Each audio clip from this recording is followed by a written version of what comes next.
Então, gente, ontem nós falávamos sobre diagnóstico e tratamento de câncer. Nós encerramos a parte inicial, que seria a parte de diagnóstico. Vamos fazer só uma breve revisão. Eu iniciei falando para vocês um pouquinho sobre o que seria estadiamento tumoral e a importância dele para a parte clínica, né, da oncologia. Eu disse para vocês que ele tem como principal função fazer uma avaliação diagnóstica inicial desses tumores cancerosos, onde nós verificamos o tamanho, a existência de vazão local, a presença de metástase ou não. Lembrando que metástase seria aqueles fragmentos de tumores malignos que caem na corrente sanguínea e onde ele parar vai iniciar um novo foco tumoroso. Nós dizemos que a principal escala de estadiamento tumoral utilizada a nível mundial é essa escala TMN, onde cada letra representa uma característica específica desses tumores. Daí depois nós falamos um pouquinho sobre o porquê de fazer esse estadiamento, lembrando que após a realização da colocação do código tumoral, esse código não vai mudar durante todo o tratamento, tá? E as principais funções seria ajudar o médico no planejamento do tratamento, nós falamos bastante disso ontem, dar alguma indicação de prognóstico, como que seria a evolução melhor ou pior desse quadro canceroso, ajudar a avaliação dos resultados de tratamento, facilitar as trocas de informações entre os centros, naqueles casos que eu disse para os senhores que o mesmo paciente ele pode fazer um tratamento oncológico em diferentes setores de um hospital ou em diferentes instituições, e com esse código tumoral todos vão ter acesso a essa informação, porque por ele a gente já tem bastante informação. Ele também contribui para pesquisas sobre câncer humano, como eu falei para vocês nos casos dos cientistas que testam novos métodos e, se funcionar, eles divulgam os resultados nos congressos internacionais e nacionais de oncologia ou nas bases médicas através de artigos científicos. Além disso, esse código é a nível internacional, então foi proposto no Congresso Internacional de Oncologia e todos acordaram que ele seria o que estaria vigente na hora de você dar um nome a um certo tumor. Eu disse para vocês que no segmento TMN, o T significaria o tamanho do tumor primário, né, onde nós iríamos avaliar o tamanho do tumor, a profundidade que esse tumor se desenvolveu e se ele invadiu algum tecido adjacente, que seria basicamente todo aquele tecido que fica em volta do tumor. Se o tumor não pudesse ser avaliado, nós iríamos chamar essa situação de TX. Se ele pode ser avaliado, só que não foi encontrado nenhuma evidência de tumor, nós chamamos de T0. Se eu encontro algo focalizado, que eu chamo de câncer in situ, eu chamaria a letra T de TIS ou TIS. E quanto a tamanho, eu iria numerar ele de 1 a 4, sendo que o 1 seria o menor tamanho e o 4 o maior.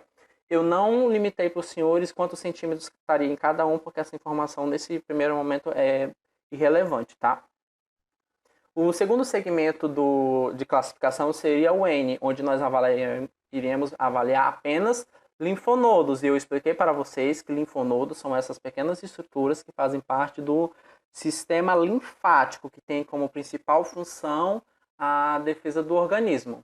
Se eu não conseguir avaliar nenhum tipo de linfonodo, eu iria dar para esse tumor a sigla NX. Se eu avaliei e não foi encontrado nenhum tipo de linfonodo comprometido com a célula tumorosa, eu iria dar N0.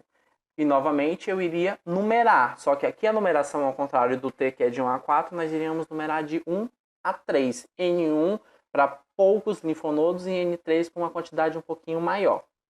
E a última letra seria M, que indicaria ausência ou presença de metástase. Se não tivesse metástase, nós iríamos dar o código M0. Se fosse encontrada metástase, independentemente da quantidade, nós iríamos dar a sigla M1.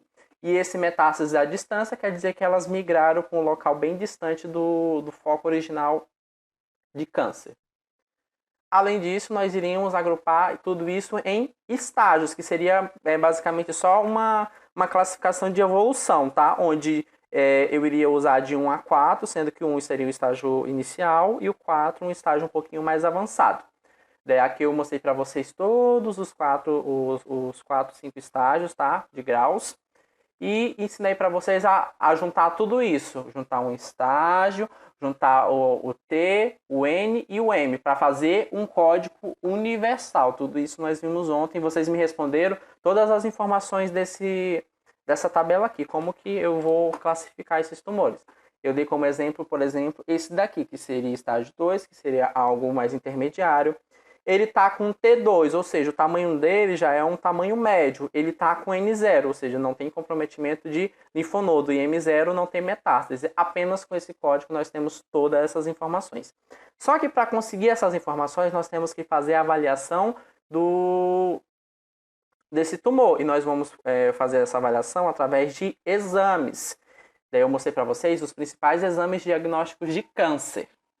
Tá? Primeiro seria os exames laboratoriais, que seriam os marcadores tumorais, que nada mais que uma substância produzida por esses tumores, onde a gente identifica em laboratório qual é essa substância, lembrando que cada tumor produz uma substância específica, então através dela já daria para identificar qual o tipo de tumor. Daí, esse daqui foi o que vocês me fizeram, um trabalho com todos os marcadores. E aqui eu mostrei para vocês os principais marcadores vigentes hoje, e qual é o tipo de câncer que ele consegue identificar. Só que aqui não vai me mostrar, por exemplo, qual é o estágio e o tamanho desse tumor. Eu sei que ele existe e o local que ele existe. Então, eu vou para um exame de imagem. Eu mostrei para vocês os principais exames de imagem, que seria a ressonância magnética, onde eu consigo verificar todas as estruturas anatômicas e o local, localização e tamanho desse tumor. No caso, seria aqui e aqui, e nesse torso... Nesse plano não daria para identificar, já que a gente sempre vê em 3 planos. E a ultrassonografia também, um outro exame de imagem, que eu disse para vocês que é muito utilizado na obstetrícia, só que cada um com um foco diferente, né? Para a mulher tem um significado, para a nossa área da saúde tem outro. Também dá para verificar tamanho. A diferença entre um e o outro é a qualidade e também o valor do exame. E para identificar se esse tumor seria maligno ou não, nós iríamos fazer as famosas biópsias, que seria basicamente uma análise laboratorial de uma amostra de tecido desses tumores, tá? Existem vários tipos de biópsias. Eu passei as 4 principais para os senhores, né? Excisional, incisional, biópsia de Pusch, biópsia aspirativa, também chamada de biópsia por agulha fina. Biópsia excisional seria a remoção total do tumor, sem nenhum tecido, ele sairia inteiro e já iria para análise, tá?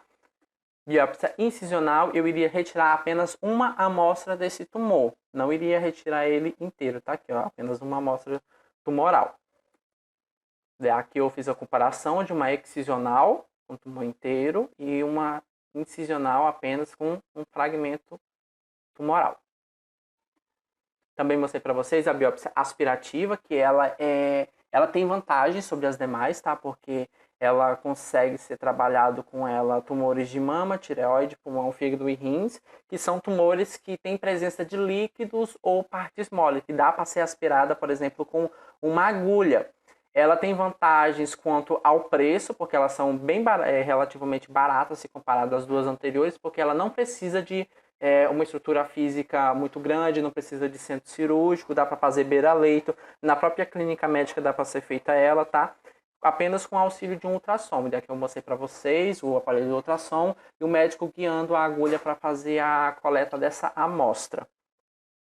E a última biópsia foi a biópsia de Punch, que é muito utilizado na dermatologia, que consiste na utilização desse aparelho que a gente chama de haste de Punch, que é um cilindro, né, que na ponta dele ele é cortante, ou seja, um sinal, algum tumor externo, ele é cortado da pele e levado para fazer a avaliação citopatológica em laboratório. Como eu falei para vocês, essa daqui se restringe basicamente à dermatologia. Tudo isso nós vimos ontem. Até aqui, gente, vocês tiveram alguma dúvida? Vocês conseguiram revisar isso?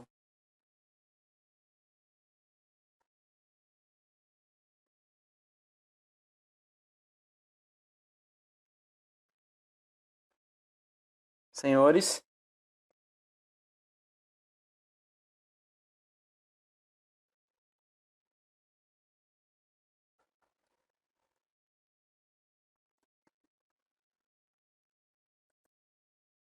Ai, a conexão caiu e ninguém me avisou nada.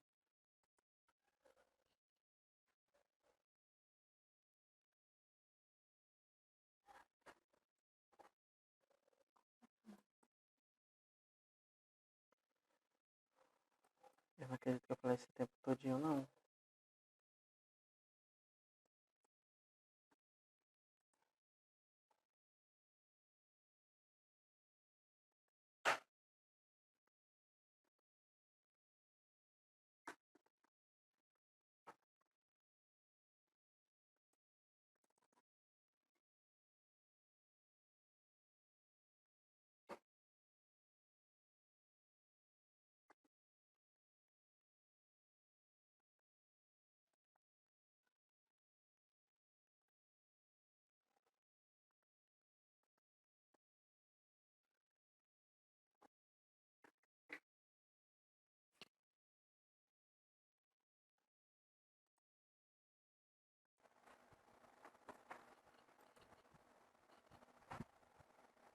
Eu estava dizendo para vocês que, além dos exames laboratoriais, que seriam os marcadores que nós vimos, né, os marcadores tumorais, que identifica basicamente qual é o tipo de tumor e a Professor, localização.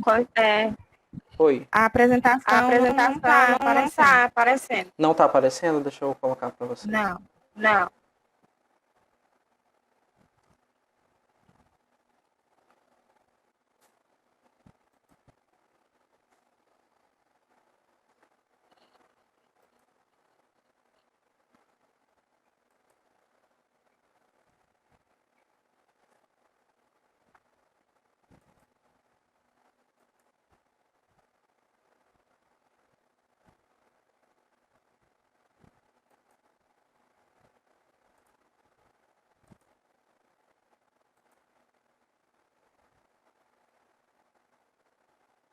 Tá aparecendo agora, meninas?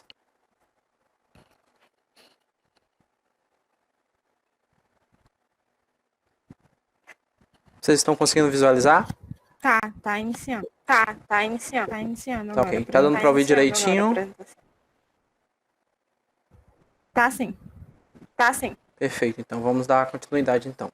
Eu falei para vocês que no diagnóstico, além do exame laboratorial, nós precisamos estar apoiados em exames de imagem.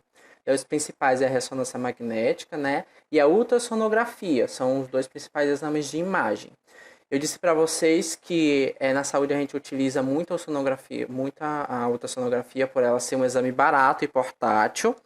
E as mulheres na obstetrícia também utilizam bastante, com um foco totalmente diferente da gente da área da saúde, mas também utilizam, tá? Além dos exames de imagem, nós precisamos saber se esse tumor é maligno ou benigno. Para isso, nós fazemos um outro exame de laboratorial de citopatologia, que nós chamamos de biópsia, onde é retirada uma amostra de tecido e é feita a análise, tá? Onde eu vou verificar se tem metástase e se também tem algum tipo de linfonodo. Existem vários tipos de biópsia, gente, como nós vimos ontem. Eu coloquei para os senhores as principais, as 4 principais, que são as mais comuns de se encontrar no centro de oncologia, tá? Que seria a excisional, a incisional, a biópsia de punch e a aspirativa ou por agulha fina. Começando com a biópsia excisional. A biópsia excisional é quando, num procedimento cirúrgico, a gente retira o tumor inteiro e leva ele para a patologia para fazer a análise, tá? Ele é retirado de uma maneira inteira, tá aqui ele, inteirinho. Na incisional, eu não retiro ele inteiro, eu retiro apenas uma amostra dele para fazer a análise citopatológica, tá? Aqui, ó, apenas uma amostra de tumor. Na próxima figura, eu mostrei para vocês a comparação entre eles. De uma excisional, de um tumor inteiro, e de uma incisional, apenas de uma parte dele. Além dessa, nós temos a famosa biópsia aspirativa, que utiliza um ultrassom e dispositivos com agulhas para fazer a aspiração do líquido que fica dentro desses tumores, tá? Que vem célula tumoral também para fazer análise. Ela tem algumas vantagens sobre os dois tipos de biópsias anteriores, né? Primeiro, que ela é uma biópsia muito barata, se comparada às outras, que não, é porque na aspirativa eu não vou precisar de centro cirúrgico, não vou precisar de uma sedação muito forte, não vou precisar de muitos aparelhos. Eu vou precisar apenas de um ultrassom e de algo para aspirar, tá? Ela também é algo fácil de se realizar, não requer muita prática do médico e dá para ser feito em clínica médica mesmo, à beira-leito, tá? Ela é muito utilizada em tumores específicos, que seria tumores de mamas, tumores de tireoide, pulmão, fígado e rim. Por quê? Porque esses tumores eles têm líquido para a gente conseguir aspirar e drenar, para fazer essa análise. Tumores que não têm esse líquido tem que ser feita as biópsias cortantes, que seria a excisional e a incisional. Daqui eu mostrei para vocês um exemplo de biópsia por agulha, né? A biópsia aspirativa, onde o médico coloca o ultrassom que guia ele, onde ele vai inserir essa agulha, onde está o tumor, faz a punção com a agulha e consegue aspirar o líquido que está dentro desse tumor. O máximo que ele pode ser feito aqui para conforto de paciente, ele pode fazer uma anestesia local, algo bem tópico, só no local que ele vai fazer a punção, tá? As outras, dependendo do tipo, tem que ser uma anestesia geral. E nós também temos a biópsia de Punch, que seria a biópsia muito utilizada na dermatologia, onde a gente retira sinais, tumores que ficam na parte externa da pele para fazer a análise se ele é maligno ou benigno e se vai se configurar o famoso câncer de pele, que no comparativo a nível Brasil e mundial, é o tipo de câncer que mais acomete os seres humanos, tá? É o câncer de pele. Depois vem o câncer de mama e o câncer de colo do útero nas mulheres. Ele utiliza esse cilindro cortante, ele corta e leva para a citopatologia para fazer análise, lembrando que é bem limitado apenas na dermatologia. Quanto a esses tipos de exame, ficou alguma dúvida que nós vimos ontem?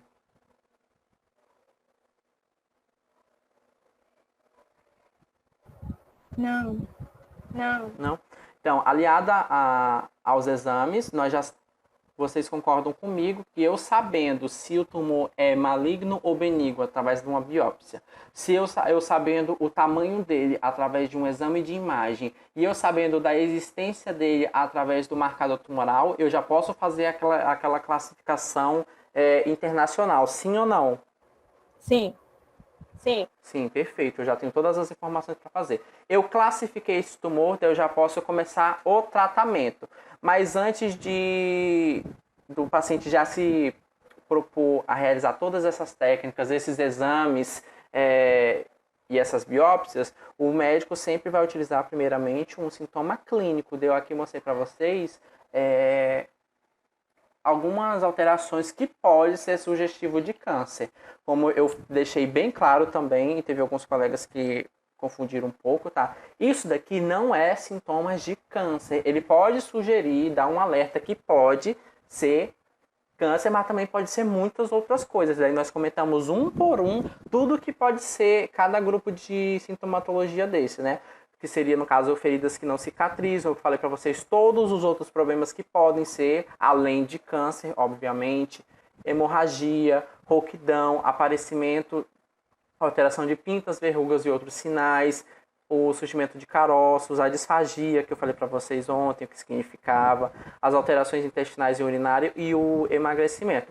Tudo isso daqui pode ser várias patologias, várias doenças associadas, entre elas um possível câncer. Nesse momento, eu já fiz a triagem, já fiz os exames de imagem laboratoriais, citopatológico e já fiz a classificação. Daí nós partimos para a parte de tratamento, que vai ser o foco da nossa aula de hoje, porque tudo de diagnóstico nós vimos ontem, eu só fiz uma revisão geral. Vamos iniciar hoje tratamento, gente. Existem alguns métodos de tratamento para câncer, tá? E quase que em 100% dos casos dele, na oncologia a gente nunca utiliza apenas um método de tratamento, tá? O que eu vou apresentar para vocês agora, geralmente a gente faz associação de 2 ou 3 métodos desse. Vamos lá. Os tratamentos de câncer utilizados para tratar câncer consistem, gente, basicamente em tratamentos cirúrgicos, em tratamentos com medicações, drogas e substâncias químicas que nós chamamos de quimioterapia, e tratamentos com radiação, que nós chamamos de radioterapia. Lembrando que um câncer nunca vai ser tratado apenas com cirurgia, apenas com quimioterapia ou apenas com radioterapia. Eu posso fazer associação de dois ou, dependendo do caso, se for um câncer um pouco mais agressivo e tenha necessidade, eu faço a utilização dos 3 métodos, tá? E ainda, dependendo do prognóstico, da situação e da evolução desse câncer, às vezes não é nem aconselhado a fazer tratamento, apenas algo paliativo. E o paciente decide se ele vai querer se submeter a esses tratamentos que são extremamente agressivos, ou ele vai preferir manter o curso normal da doença e a gente fazer apenas medidas de conforto para que esses últimos dias de vida ele não sofra dor e nem tantos sintomas um pouco mais graves, tá? Além disso, a gente pode fazer associação com hormonioterapia e imunoterapia, mas isso daqui vai ser algo mais coadjuvante. É só para ajudar esses 3 anteriores, tá? Eles não vão servir isoladamente como tratamento de câncer, que seria a ingestão de hormônios específicos e de imunoterapêuticos, que seriam medicações que fortalecem o sistema imunológico, tá ok? Agora nós vamos ver cada um deles, as suas características e o principal, que é o meu foco, o meu objetivo na oncologia. Qual vai ser o papel do técnico de enfermagem em cada um desses tratamentos? É o foco principal da aula, tá? E de toda a disciplina. O que vocês, como técnico de enfermagem, vão fazer na oncologia? Iniciando com o tratamento de radioterapia. Como eu falei para vocês, o tratamento de radioterapia, ele consiste na utilização de fontes de radiação. Essa radiação ela vai agir sobre o tumor, mais especificamente no mecanismo de destruir ou causar dano na molécula de DNA desse tumor. Se esse tumor está com DNA alterado, ele não vai conseguir se multiplicar. Então, esse câncer já não vai se espalhar, ele vai diminuir, né? Vocês concordam que vai regredir, vai atrofiar essas células cancerosas se eu atacar ao DNA delas, tá? Eu utilizo algumas fontes de emissão de radiação. Essas fontes podem ser fontes naturais, porque existem elementos radioativos na natureza. Todos eles são listados na famosa tabela periódica que a gente vê no ensino médio. Lá tem uma classe só de elementos químicos que liberam radiação. Ou eles podem ser feitos artificialmente, onde eu utilizo um laboratório específico e também um reator nuclear para fazer os materiais para radioterapia, tá? Existem alguns tipos de radioterapia. Eu coloquei para os senhores os 3 principais. Mas agora eu pergunto, o conceito do que é uma radioterapia ficou claro antes de eu entrar nos tipos dela? Sim. Sim. Perfeito. Tá, então vamos entrar agora nos tipos de radioterapia.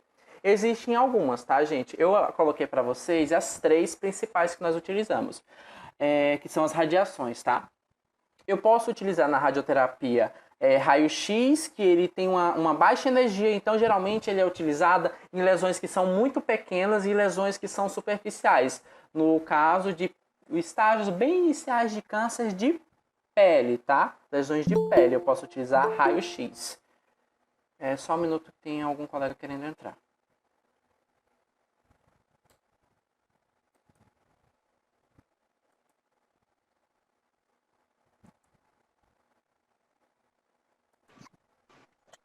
Retomando.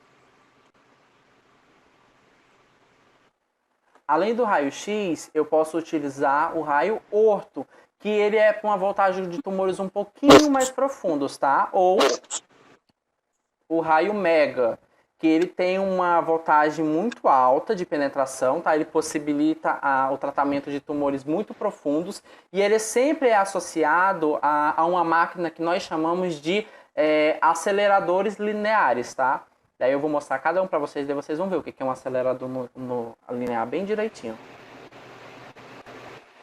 Tem alguém com uniforme negro.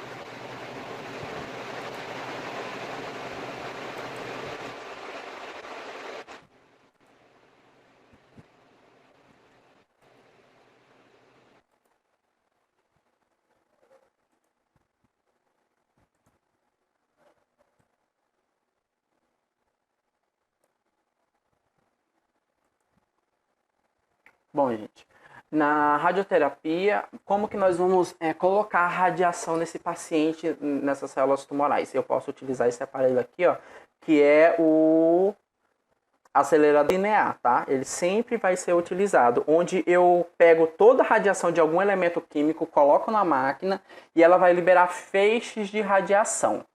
E o médico vai focalizar esse feixe no local onde está o tumor canceroso, porque é ali que a gente quer tratar. Ele tem o seguinte problema.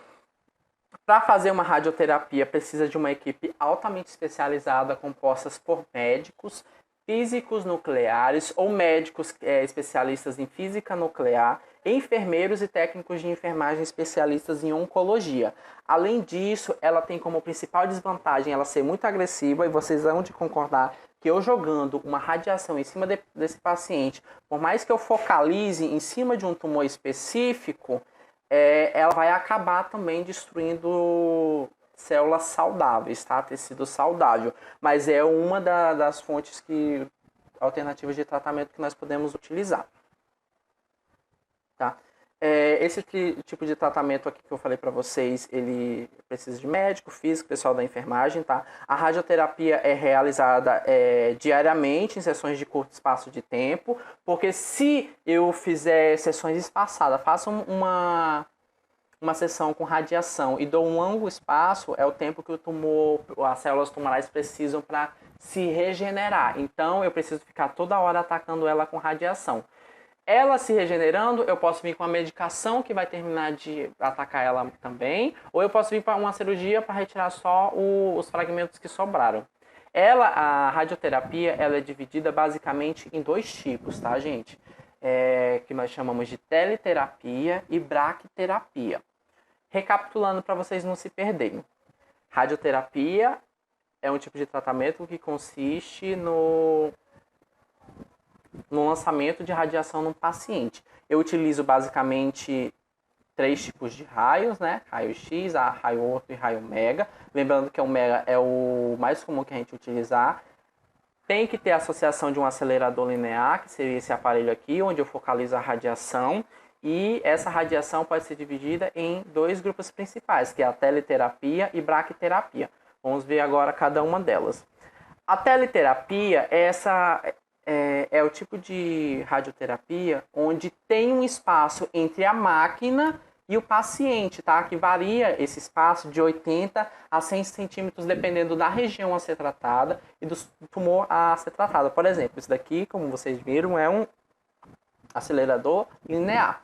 Ou uma bomba de cobalto, que também pode ser utilizada para jogar radiação. Entre o acelerador e o paciente tem um espaço. Se tem um espaço, eu chamo de teleterapia. O aparelho não vai ficar em contato diretamente com o paciente. De quanto é esse espaço? De 80 a 100 centímetros, dependendo da profundidade e da região que for tratada. Já a braquiterapia também é uma radioterapia, só que a gente chama ela de radioterapia interna, porque não tem esse espaço. O local, a fonte que vai sair radiação, a gente coloca em contato direto com o tumor. Vou dar um exemplo para vocês, gente. Aqui é um tratamento de tumores de próstata e tumores de câncer de colo do útero, tá? Tumores cervicais. Vocês percebem que é introduzido um instrumento, no caso do homem no ânus, coloca uma agulha que vai direto na próstata, não é a próstata que está com o foco canceroso nesse caso, e por essa agulha eles vão colocar pequenas sementes que a gente chama de sementes radioativas, tá? Daqui a pouco eu vou mostrar para vocês essa semente. No câncer de colo do útero, olha, coloca um instrumento de braquiterapia que abre um pouquinho o canal. E bem aqui, ó, eu já coloco em contato com esse colo uma fonte de radiação. Então, a diferença da teleterapia e da braquiterapia é essa. A teleterapia tem esse espaço e a braquiterapia não tem. A fonte de radiação já está em contato direto com o órgão canceroso, tá? Eu vou mostrar para vocês agora como que é essas sementes injetadas na próstata. Tá aqui, ó. São sementes desse tamanho, que são colocadas, injetadas na próstata através daquele dispositivo e com uma agulha, elas vão por dentro da agulha. E aqui, olha, nós podemos, depois de ser feito o procedimento, a gente faz uma radiografia. Todos esses tracinhos aqui, gente, são essas sementes que ficam liberando radiação dentro da próstata do homem. Daí isso vai variar, o tempo que ela vai ficar, a quantidade de radiação, o tipo de radiação, vai depender muito do tumor e o critério médico utilizado, tá? Mas ela sempre fica aqui e a gente na enfermagem tem que fazer um monitoramento dessas sementes, tá? Na radioterapia, ela tem alguns efeitos colaterais, porque vocês vão de concordar que por mais que seja raios invisíveis, eles causam, sim, uma certa fragilidade tanto na pele e quanto no tecido. Como eu disse para vocês, é tudo muito afastado. Lembrando que, agora que começa o raciocínio lógico dos senhores, que tem como principal função o desgaste ou a destruição do material genético de uma célula tumoral. Eu disse para vocês também que essa radiação, por mais que a gente focalize, ela vai acabar atingindo o tecido saudável, ou seja, o material genético dessa célula saudável também é comprometida, que pode causar desde algo sério para a pessoa naquele momento, ou ela pode passar essa deficiência conseguida pela radioterapia para a próxima geração. Isso acontece muito quando tem aqueles desastres nucleares, que eu acredito que vocês já devem ter ouvido falar em algum desastre nuclear, que as pessoas ficam com sequelas e às vezes as gerações posteriores a ela ainda ficam com essas sequelas. Justamente por isso, porque essa radiação destruiu ou afetou o material genético das células saudáveis dele, tá? Além disso, pode ter outros efeitos colaterais, tá? A teleterapia, no caso, que seria a radioterapia, onde a radiação é feita direto em contato com o tumor. O paciente pode apresentar vômito, náuseas, alopécia, que é o termo técnico, vocês já podem começar a anotar que eu disse para vocês que aqui tem muitos termos técnicos. Vocês ainda não viram os termos técnicos, muitos, né? Então, os que tiverem nesse momento, eu vou falando o significado para vocês, mas vocês já vão estudando, baixem um aplicativo, baixem um dicionário de termo técnico, que tudo tem, porque vocês vão precisar muito na parte profissional de vocês, tá? Vamos lá, alopécia seria a queda de cabelos, tá? Paciente que faz radioterapia tem queda de cabelo. Pode ter, sim, irritação local ou lesões no local onde foi feita o procedimento radioterápico, né? Ou seja, por onde que entrou a radiação, pode ter essa irritação. Pode também ter hemorragia, que seria o extravasamento de sangue. Ele pode apresentar hipotermia, que seria a queda da temperatura corpórea, tá? Quando vocês forem estudar, acredito que clínica a gente aparece, eles ensinam todos os tipos de temperatura. Quando vocês também estudam aquela disciplina que ensinam as técnicas básicas da enfermagem, na verificação de sinais vitais, eles também mostram para vocês os valores de referência de hipotermia. Além disso, pode causar diarreia, fadiga, anemia, trombocitopenia, que seria a baixa concentração de trombócito no sangue, que trombócito ele é uma célula que faz parte do nosso material sanguíneo e ele tem como principal função, gente, estancar hemorragias. Quando a gente se corta, o sangramento ele tende a parar num certo espaço de tempo, né? Quando há esse corte. Por quê? Porque os trombócitos eles vão lá e fazem um tampão para que isso ocorra, tá? Se a pessoa está com esse sistema que previne a hemorragia, logicamente ela vai ter hemorragia, como eu citei aqui para vocês.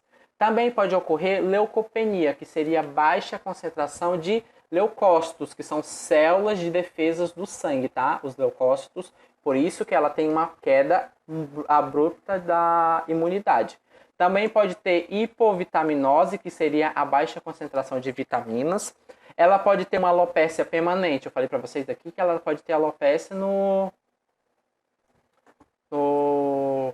tratamento, né? Que cai o cabelo. Mas ela também corre o risco de ter alopécia permanente, que seria aquela queda de cabelo que não volta, tá? E além disso, ela pode ficar estéril, ou seja, ela não vai conseguir mais gerar filhos. E pacientes que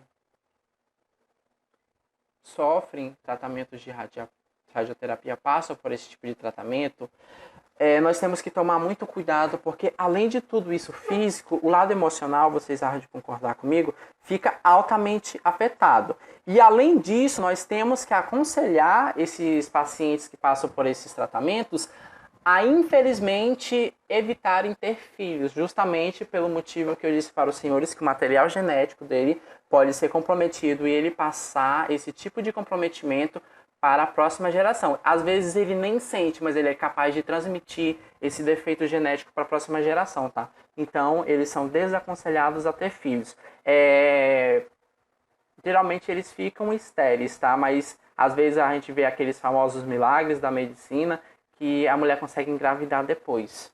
E a criança nascer saudável, tá? Não é sempre que ela pode passar para a próxima geração algum defeito genético. Só que, como é na maioria dos casos, e a gente trabalha com a maioria, a gente da saúde quer preservar a vida, a gente ainda continua fazendo esse tipo de recomendação. A parte principal da aula. O que o técnico de enfermagem pode fazer em tratamentos radioterápicos em paciente oncológico, que seria assistência de enfermagem. O que vocês vão fazer, tá? Aqui eu listei algumas das funções do técnico de enfermagem. Nós vamos verificar cada uma delas agora.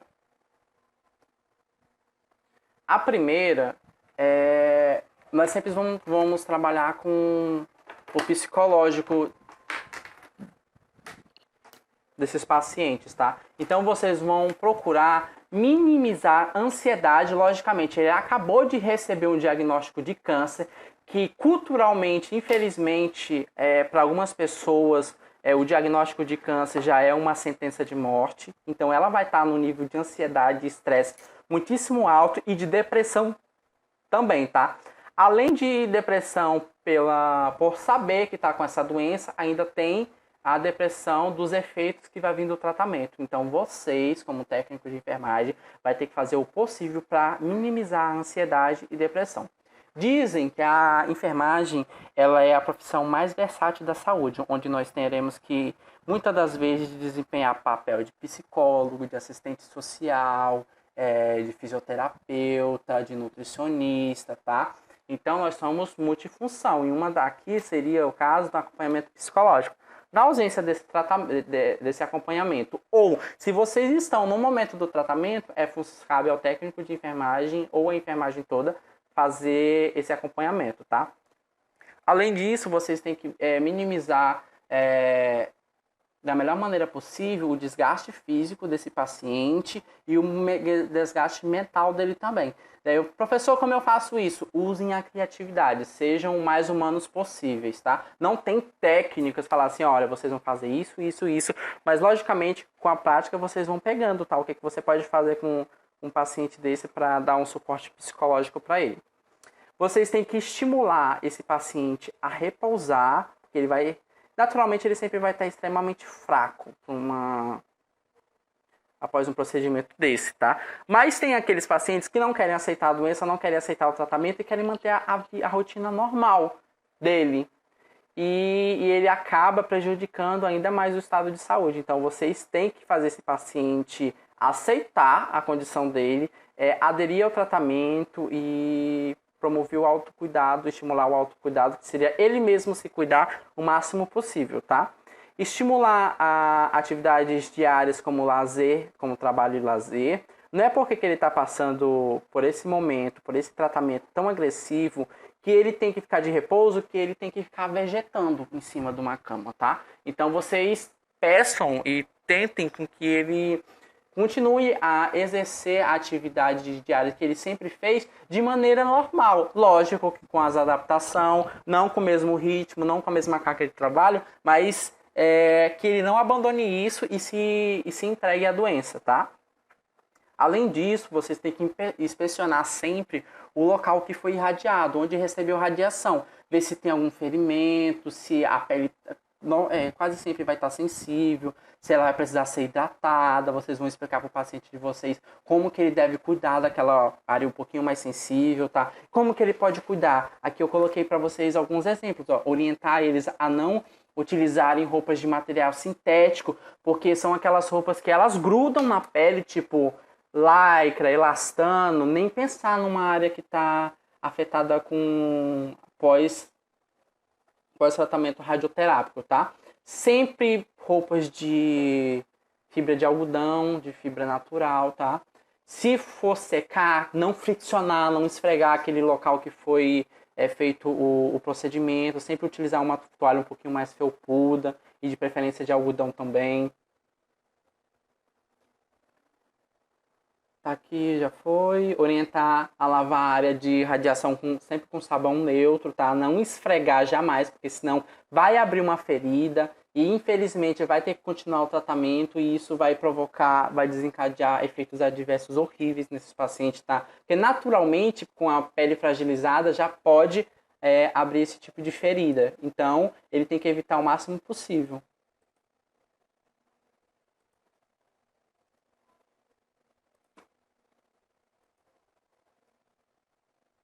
Vamos lá.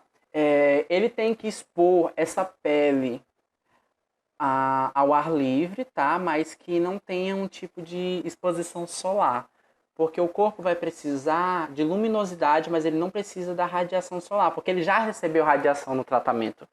Então, essa radiação extra pode prejudicar o quadro dele. Lembrando que a radiação solar é um daqueles fatores carcinogênicos que nós estudamos nas primeiras aulas, que são todas aquelas substâncias que podem causar um câncer, tá? E por que ele precisa desse ar livre, gente? Pode ser para a produção de colágeno na pele, para a produção de vitamina C, algo que fortaleça essa pele. Se for hidratar, o máximo cuidado possível, que seja um hidratante à base de água, que não seja aqueles com cheiro, com material sintético, tá? Vocês têm que estimular eles a dieta fracionada, porque geralmente eles ficam com bastante ânsia de vômito, bastante azia, e tudo que eles comerem, eles vão provocar êmese, ou seja, eles vão vomitar. Então, se vocês falarem, olha, coma pouquinho e de várias vezes ao dia, o estômago vai conseguir suportar esse alimento, ele vai conseguir fazer a nutrição adequada dele e nem sempre ele vai vomitar, tá? E vocês sempre dão essa dica para ele, coma em quantidades menores e várias vezes ao dia. O almoço dele pode ser dividido em 4 partes, por exemplo, tá? Isso vale também, uma dica, isso vale para as mulheres que estão em início de gestação e tem ela sempre tem aqueles enjoos matinais e provocam êmese, é só pedir para fraccionar a alimentação dela diária. Estimular a autoestima, aqui entra o lado humano de vocês que eu falei para vocês, tá? Orientar o uso de perucas, bonés e turbantes, porque como vocês viram, pode acontecer alopécia, que seria a queda do cabelo, e principalmente isso é algo grave, principalmente no público feminino. As meninas vão entender que o cabelo é quase que uma das partes mais importantes do corpo da mulher. Então, ela perdendo esse cabelo, ela vai se sentir mutilada, fora a baixa autoestima. Por isso, vocês orientem, principalmente as meninas, elas têm mais prática com isso. Fazer essas orientações, dar essas dicas, tá? Usem a criatividade e o lado humano de vocês. Vocês também, além dessas orientações diretas para o paciente, vocês têm que ficar atentos a alguns sinais específicos que podem surgir de acordo com a área que passou pelo processo radioterápico, tá? Quais são esses sinais, esses efeitos colaterais que podem surgir, gente? Um deles é a mucosite, que seria a inflamação da mucosa. Onde pode ser a mucosa da boca, a mucosa do nariz. Para isso, vocês vão ter que avaliar o paciente de vocês, fazer um exame físico, tá? Pode também ter edema cerebral, que seria um inchaço do cérebro. Pode ter náuseas e vômitos, que vocês viram. Pode ter pneumonia, ele pode apresentar pneumonia. Daí vocês têm que estar sempre atentos aos exames de laboratório, que é feito exame de rotina, e aos sinais clínicos de pneumonia, que vocês vão estudar isso em clínica médica. Pode acontecer esofagite, que seria inflamação do esôfago. Pode ocorrer diarreia E os homens e as mulheres também podem ter algum tipo de disfunção sexual. Essa disfunção sexual, às vezes, não tem uma causa orgânica, ela é muito psicológica, tá? Porque ele tá passando, o homem, no caso, né? Tá passando por esse tratamento. Ele tá com a queda de cabelos, ele tá desnutrido, ele não vai querer se mostrar para sua parceira, não vai querer ter uma atividade sexual, tá? Vocês atentem a isso, porque esse paciente pode entrar num quadro de depressão profunda. Então, vocês têm que evitar que ele entre nesse quadro. Sempre ficar atentos a todos os tipos de paciente. Os oncológicos precisam de uma atenção mais especial ainda, porque os efeitos colaterais do tratamento já é esperado e vai acontecer, tá? Além disso, vocês têm que ajudar esse paciente a aceitar o isolamento. Por quê? Em alguns casos, mesmo eu tendo dito para vocês que vocês têm que estimular eles a trabalharem, a ter lazer, em alguns casos isso não é possível. Esse paciente vai estar com um nível de comprometimento no sistema imunológico dele tão forte que ele não vai ter quase célula de defesa. Então, qualquer gripe, qualquer resfriado, qualquer infecção, qualquer poeira pode desencadear um processo infeccioso inflamatório gravíssimo, pode chegar a um nível sistêmico, que nós chamamos de sepsis, que seria a infecção generalizada. E para evitar esse tipo de coisa, ele vai ter que se isolar. Uma pessoa isolada com esse tipo de doença e sofrendo esses tratamentos, passando por um tratamento agressivo de radioterapia, vai com certeza desencadear síndromes psicológicas, ansiedade, depressão, esquizofrenia, síndrome do pânico, tudo isso, tá? E vocês têm que estar atento a essa situação também, né? Atentar sempre para o estado de depressão, como eu já disse para vocês também. Se ela puder ficar no conforto com os familiares, gente, vocês têm que propiciar um ambiente familiar mais adequado com colocação de objetos pessoais. Aqui, no caso, seria o seguinte. Se ela puder ir para casa, ela vai. Se ela está em isolamento, vocês têm que preparar esse ambiente.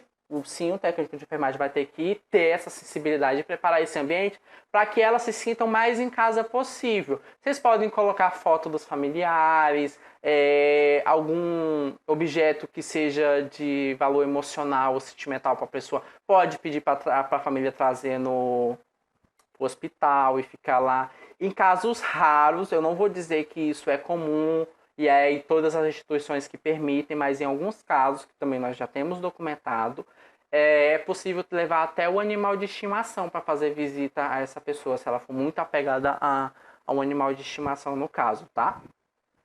Além disso, vocês podem criar situações que distraem essas pessoas. A musicoterapia é uma alternativa, a leituroterapia também. Daí vocês vão... É tudo questão de conversa, de conhecer o paciente de vocês, utilizar a sensibilidade e ver o que vocês podem fazer para melhorar a vida dele, tá? Naquele momento. Sempre orientar a pessoa ao repouso, a necessidade dela ficar em repouso, a importância dela se alimentar, que muitos deles não vão conseguir ou simplesmente não vão querer, e outras pessoas que se entregam à doença que não vão querer fazer nem a higiene pessoal. Se o paciente tiver impossibilitado de fazer essa higiene pessoal, gente, é papel da enfermagem fazer ela pelo paciente, tá? E sempre falar que aquilo vai passar, que vocês estão lá para ajudar eles, que faz parte do trabalho da enfermagem. Tentar o mínimo possível constranger esse paciente. Por exemplo, pacientes de sexo feminino que não aceitarem profissionais do sexo masculino, ele pode argumentar, pode conversar com essa pessoa antes. Você não vai lá chegar já pedindo para ela tirar a roupa, fazer o banho, fazer a higiene íntima. Conversa com ela primeiro, diz que vocês são profissionais, que faz parte do trabalho, já estão acostumados àquilo, e mesmo assim ela tem o direito a se recusar. Então vocês vão atrás de uma colega de... Não se sintam ofendidos, os meninos vão atrás de uma colega de trabalho mulher, mas isso é muito questão de conversa e poder de persuasão, que antigamente achava que as pessoas nasciam com isso ou não. Ela nascia com poder de persuasão ou não. Hoje a gente já sabe que é algo treinável e vem com a prática. Eu, quando comecei a trabalhar, eu não conseguia convencer o paciente a tomar uma pílula se eu pedisse para ele. No final da universidade, eu já fazia todas as coletas de PCCU nas meninas e nas mulheres. Ela chegava e falava, eu não quero enfermeiro homem. Eu disse, não, vamos conversar, vamos fazer a parte da consulta, explicava para ela tudo direitinho. E ela já saiu do meu consultório com a coleta feita. Isso tudo é questão de conversa, tá? Vamos lá. Além do tratamento radioterápico, nós temos o tratamento cirúrgico. Mas antes de entrar no tratamento cirúrgico, ficou alguma dúvida do que seria a radioterapia, dos dois principais tipos de radioterapia e das funções de vocês como técnico de enfermagem frente a um paciente que passou por procedimento de radioterapia? Não. Não. Ótimo. Então vamos dar continuidade. Vamos agora entrar nos tratamentos cirúrgicos. O que seria o tratamento cirúrgico? Seria a retirada desse tumor. Só que aqui, gente, diferentemente da biópsia excisional, que ela só é o limite do tumor, nós retiramos esses tumores no centro cirúrgico no que nós chamamos de margem de segurança. O que seria essa margem de segurança? Ó, o tumor está aqui e na biópsia a gente retira quase que na limitação dele. Na cirurgia oncológica, nós tiramos a margem de segurança, que seria 3 centímetros para a direita, 3 centímetros para a esquerda, e dependendo da profundidade, alguns centímetros para baixo e outros para cima, tá? Nós temos que tirar toda essa parte, porque esse tumor pode ter liberado algum fragmentozinho ou ter contaminado o tecido adjacente. Se eu tirar só ele, o que restou lá vai dar novamente um foco de tumor. E o que eu posso fazer? Posso fazer uma radioterapia, como eu falei para vocês, sempre é associado 2 ou 3 técnicas daquela, que diminui o tamanho do tumor, daí eu vou lá e retiro o resto cirurgicamente. Ou eu posso retirar o tumor e o resto de células que ficou, eu termino de tratar com a radioterapia, tá? Mas na cirurgia oncológica tem que ter essa margem de segurança. Se eu perguntar para vocês o que seria a margem de segurança, é todo esse tecido adjacente ao entorno do tumor que é retirado juntamente com ele, tá? Isso seria, aqui, essa parte aqui, margem de segurança.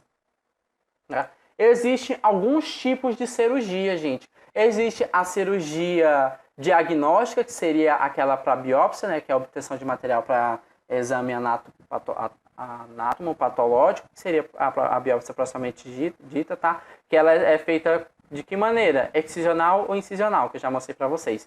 Pode ser uma cirurgia paliativa, que é aquela que só quer dar uma qualidade de vida para o paciente ou um pouquinho mais de tempo de vida para ele, porque o câncer não vai ser curado, infelizmente, por mais que a gente empregue técnicas. E se eu sei que não vai ser curado, que não tem chances de um prognóstico, o paciente não quer passar por tudo isso, por que eu vou gastar os últimos dias de vida dele fazendo ele sofrer dessa maneira? Então a gente pode empregar só técnicas para dar uma sobrevida e uma qualidade de vida para eles, tá? Seria a cirurgia paliativa. Pode também ser uma cirurgia curativa, que seria o caso dessa, onde eu faço a remoção total do tumor e da margem de segurança, tá? Esse tecido adjacente.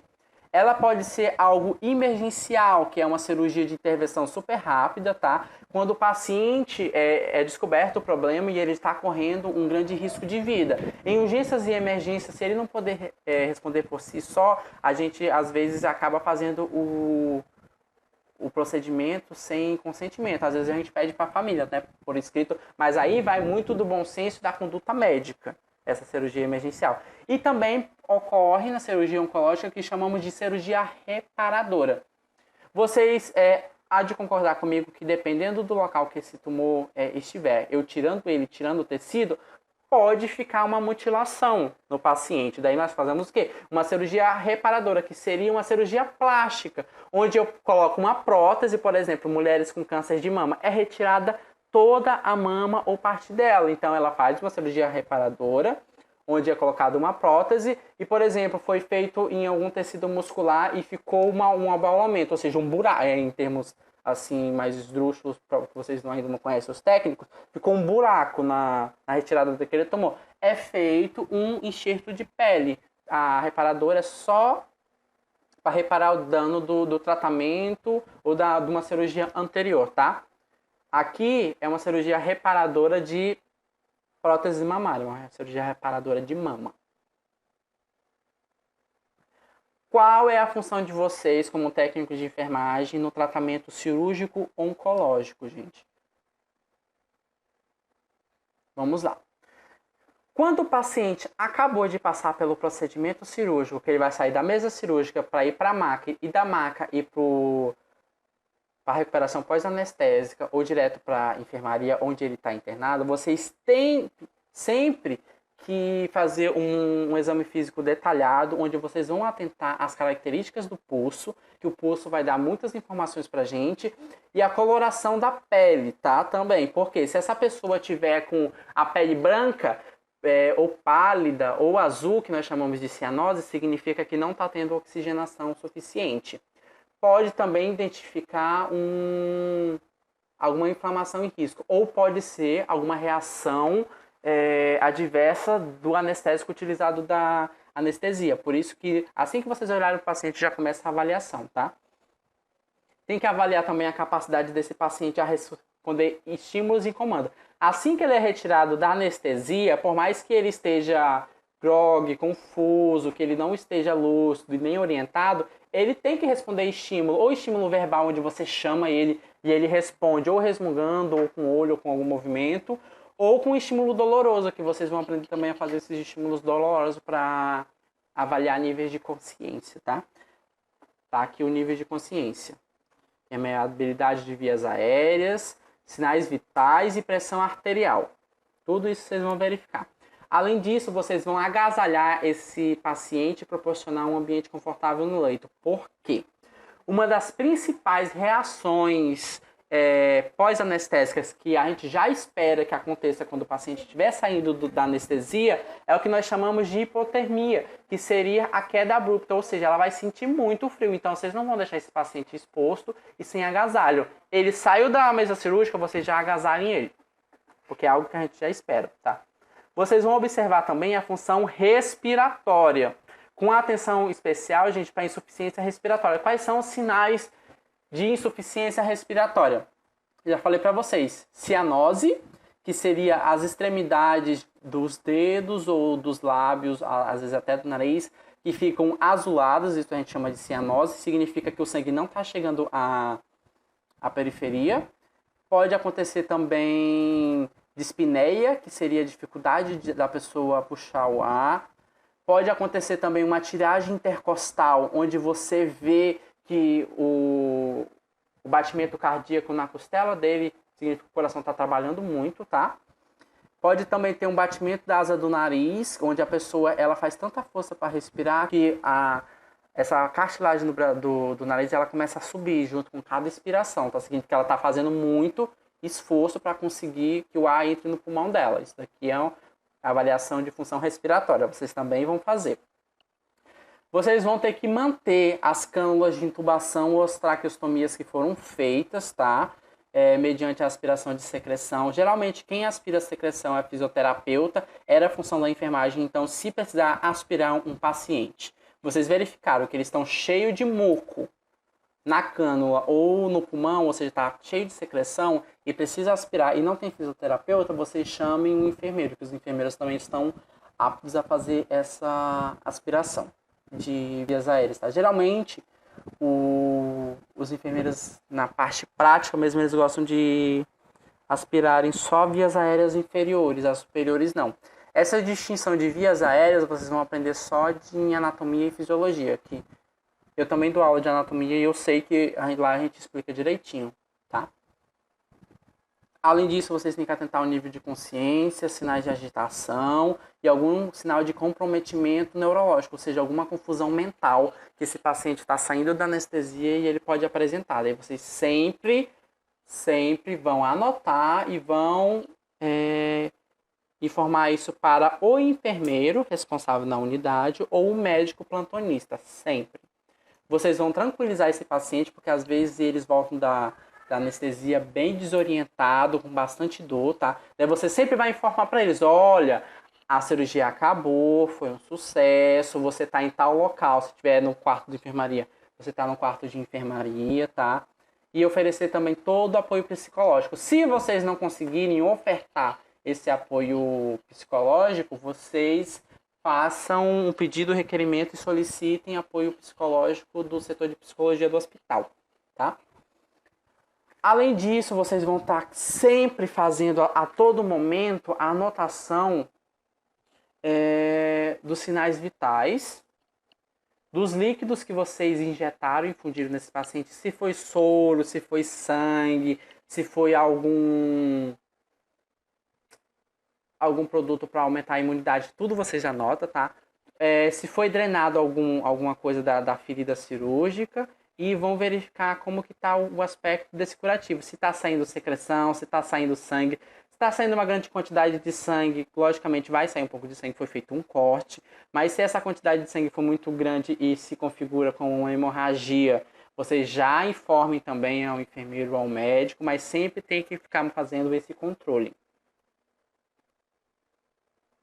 Além disso, vocês têm que manter a infusão venosa, ou seja, se está caindo soro, vocês têm que manter o soro, manter as medicações sempre sob controle, tá? Controlar a drenagem de líquido, que eu vou mostrar para vocês daqui a pouco alguns tipos de dreno. Iniciar a deambulação precoce a partir do primeiro dia de pós-operatório. O que seria a deambulação? É vocês estimularem o paciente a andar.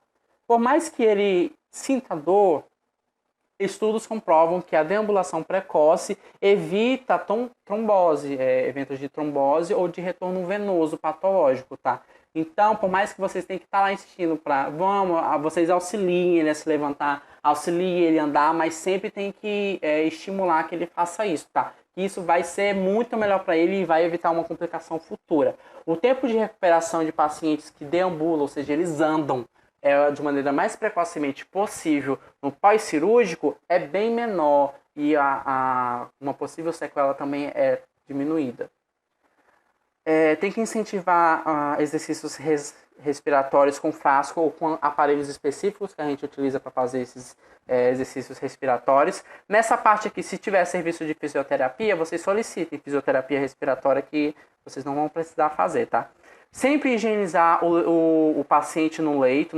Se ele não tem condições de andar, vocês não vão forçar ele, por exemplo, ir para uma banheira ou para debaixo do chuveiro. Vão fazer o que nós chamamos de banho no leito, que é uma técnica que acredito que vocês ainda vão aprender, tá? Se ele conseguir, sim, você pede para ele realizar o banho no chuveiro, mas sempre com auxílio. Vocês não vão me largar um paciente desse dentro do banheiro para tomar banho sozinho, porque eles vão cair, vão ter fraturas e pode acontecer até a morte, dependendo da fratura e do tipo de traumatismo craniano, tá? Vão fazer a troca de curativos diariamente ou de acordo com a necessidade e vão estimular esse paciente a se alimentar. Lembrando que possivelmente ele não vai estar sentindo fome ou vai estar com falta de apetite. Então, estimulem a aceitação da dieta. Aqui seria o dreno que eu falei para vocês. Em toda ferida cirúrgica que vai ficar saindo secreção, os médicos colocam drenos, que são esses dispositivos que o sangue vai sempre para um recipiente, tá? Aqui são dois principais tipos de dreno, que esse daqui a gente chama de dreno de Portovac, que ele parece uma sanfona. E esse outro drenozinho aqui que a gente chama dreno de pera, o nome dele oficial é dreno de JP, tá? Isso aqui seria o dreno. Vocês avaliem a cor da secreção que está aqui, a quantidade de secreção vocês têm que anotar, vocês têm que fazer a limpeza, desprezar esse líquido aqui, e fazer a limpeza do frasco, tá? Geralmente dreno é curativo de enfermeiro, mas eu já vi alguns técnicos fazerem também. Daí depois vai ficar a quimioterapia, tá, gente? Mas eu vou encerrar por hoje com vocês, porque a quimioterapia é uma parte um pouquinho mais extensa. Até aqui em radioterapia e em cirurgia como forma de tratamento, ficou alguma dúvida?